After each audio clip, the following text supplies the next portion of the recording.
अस्सलामुअलैकुम स्टूडेंट।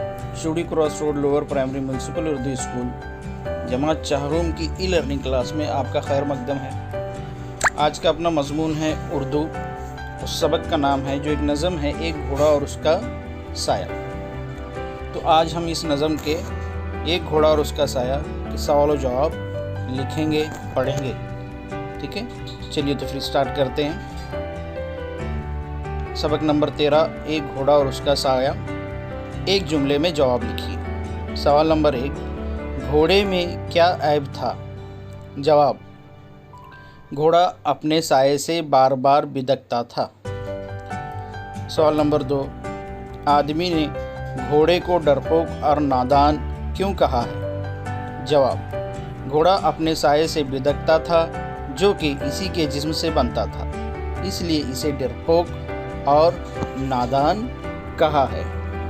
चलिए आगे सवाल की तरफ बढ़ते हैं। सवाल नंबर 3, घोड़े ने आदमी के लिए कौन सा लफ्ज़ इस्तेमाल किया? जवाब, घोड़े ने आदमी के लिए वहमी लफ्ज़ का इस्तेमाल किया है। सवाल नंबर 4, आदमी को किन बातों पर यकीन आ जाता है?